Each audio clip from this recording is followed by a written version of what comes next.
di organisasi beda-beda, gayanya bos beda-beda. Ada bos yang membuka ruang dialog, ada bos yang nggak membuka ruang dialog, ada bos yang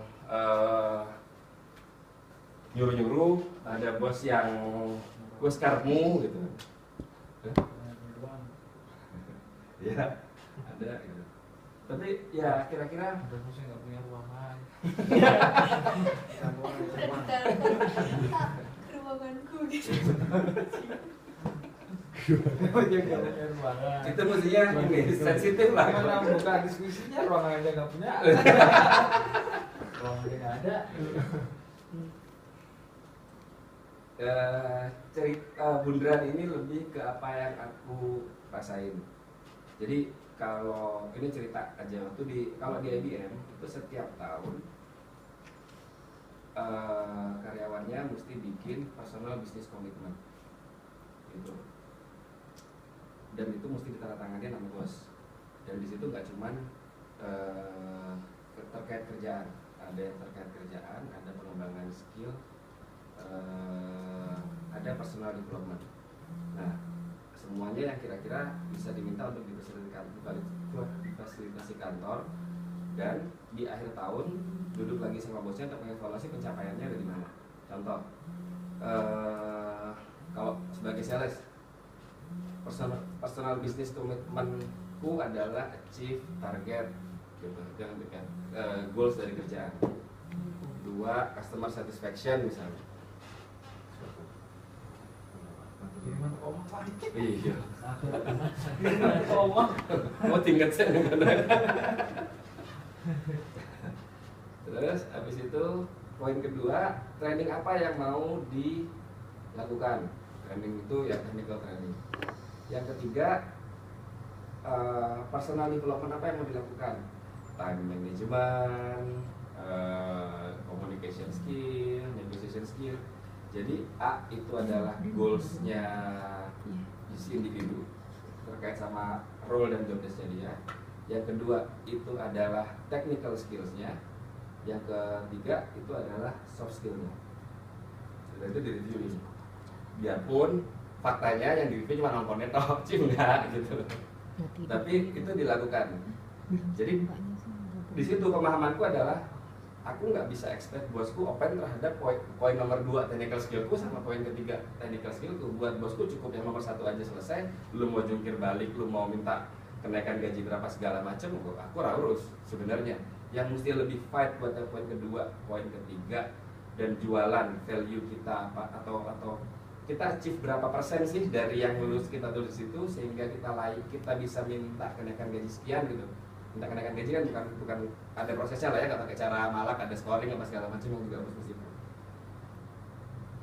Itu yang punya dari saat itu ada 3 komponen, dari 3 itu 2 yang kita sangat-sangat bertanggung jawab sama harusnya diri kita sendiri.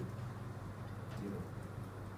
Kalau bosnya atau kita ternyata berbeda persepsi diri sama bosnya dan ternyata kita nggak bisa dapetin kenaikan gaji seperti yang diharapin, ya di situ juga ada ruang bargain gitu di tahun depannya atau jadi ya Pak tahun depan ya Pak kayak gitu-gitu.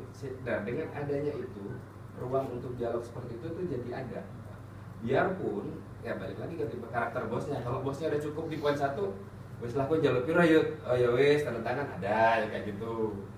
Wah ojo kowe terus lah liane wae lah sing iki sih gitu. Nah, itu juga ada gitu. Tapi at least lesson learn-nya buat aku adalah berbicara karir, berbicara slide yang ini tadi, leadership kita terhadap diri sendiri itu yang paling penting. Karena faktanya tidak ada orang lain di kantor itu, biarpun teman-teman kita sendiri yang beneran bakalan 100% mikirin karir kita tuh mesti gimana sih? Gak ada. Kalau human capital bilang bahwa nanti bos mestinya mikirin mana di mapping anak buahnya yang ini yang punya potensi sini ke jalur profesional, yang ini struktural, terus ada training-training yang mesti diikuti segala macam. Itu cuman tools yang dimiliki HCM untuk membantu kita ngarahin. Tapi balik lagi dari kita sendiri gitu. Ini slide-nya banyak, ada 70 slide.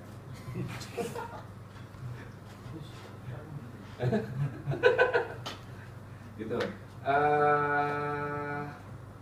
Ini sebenarnya slide yang buat cerita, buat sharing itu cuma 2 slide di depan. Slide yang ke belakang itu lebih ke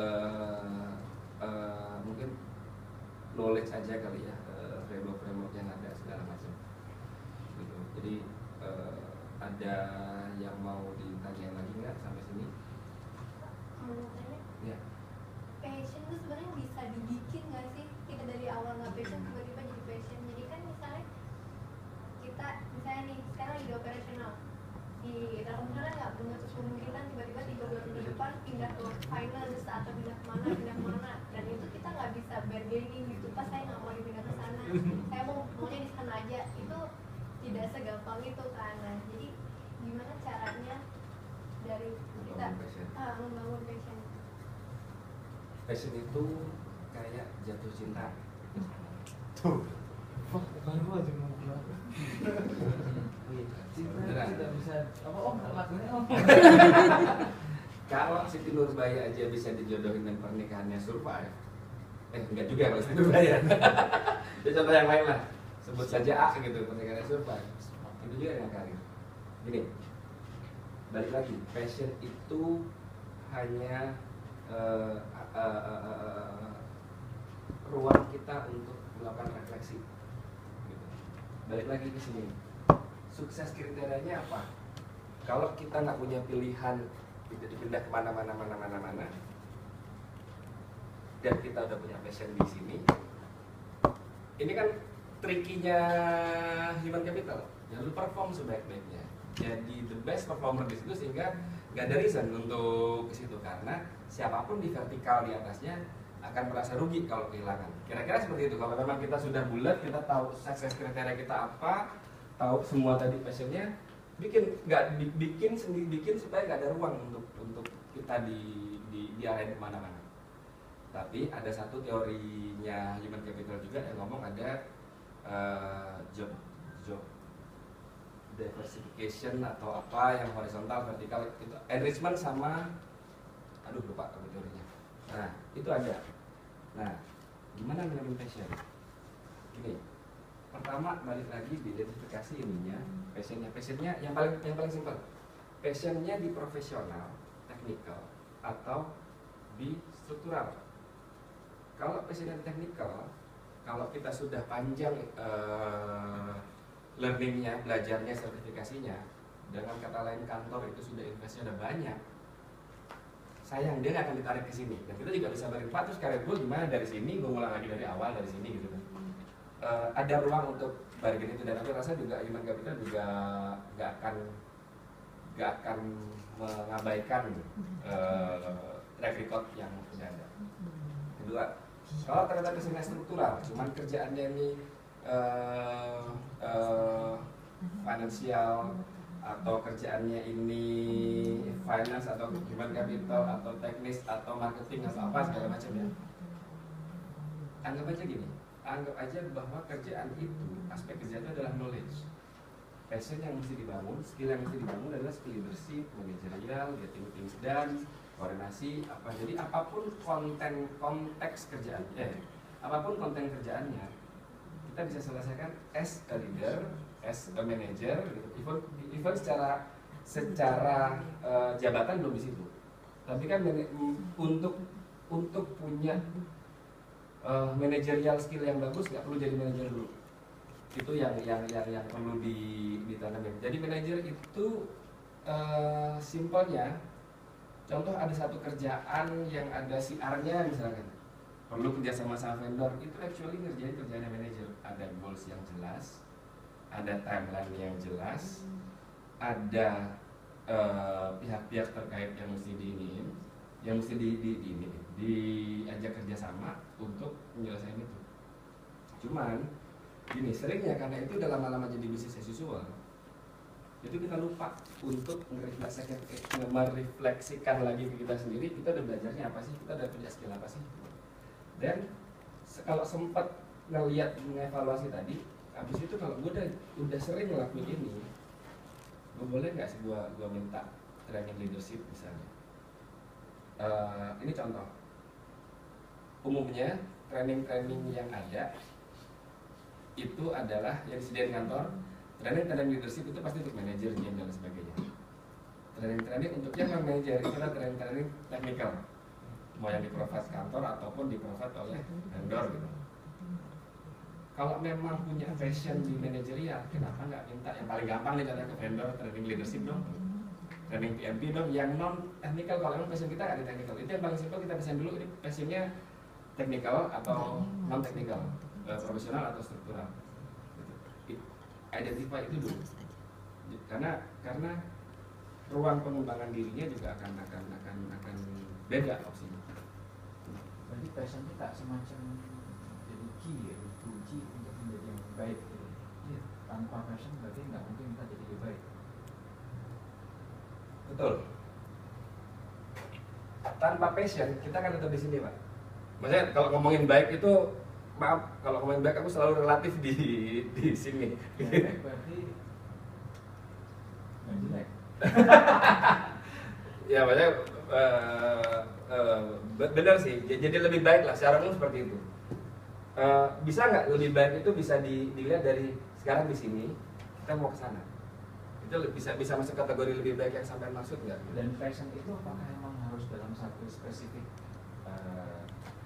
item, misalkan itu passionnya ada di, tadi kan bilang passionnya di technical, passionnya di manajerial, atau passionnya di mana lah gitu. Apakah harus spesifik di, misalkan itu passionnya ada di technical gitu.